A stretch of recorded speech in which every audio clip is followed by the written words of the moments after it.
Welcome to Mental Models Daily, where we explore one mental model each day to help you elevate your daily decision-making.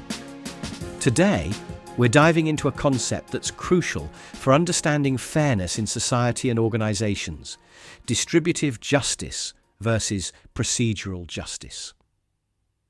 Distributive justice and procedural justice are two fundamental types of fairness that shape our perceptions of equity and justice. Distributive justice focuses on the fairness of outcomes. It's about who gets what. Procedural justice, on the other hand, is concerned with the fairness of the process used to determine those outcomes. It's about how decisions are made.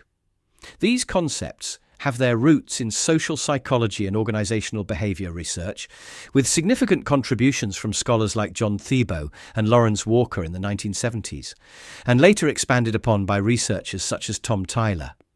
It's like comparing the fairness of how a pie is sliced, distributive justice, with the fairness of the method used to decide who gets which slice, procedural justice.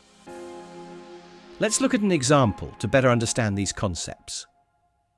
Imagine a company is deciding how to distribute bonuses among its employees.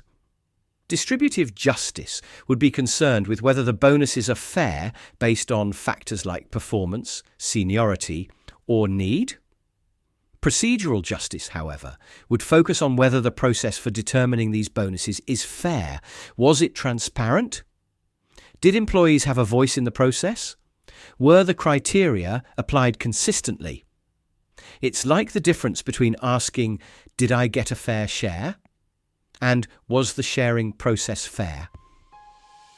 In the business world, understanding these two types of justice is crucial for maintaining employee satisfaction and organizational effectiveness.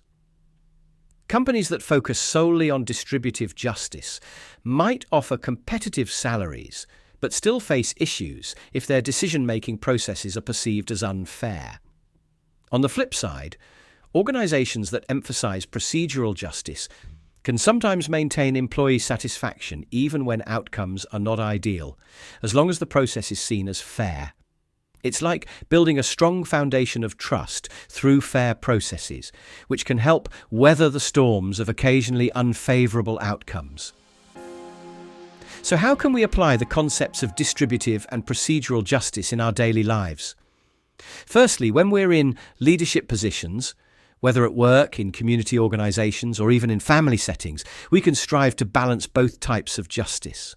This means not only focusing on fair outcomes, but also on creating transparent, consistent processes for decision-making. It's like being both a fair referee and a fair scorekeeper in the game of life. Secondly, when we're on the receiving end of decisions, we can use these concepts to better articulate our concerns about fairness.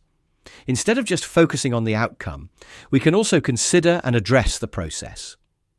This can lead to more constructive conversations and potentially better long-term solutions.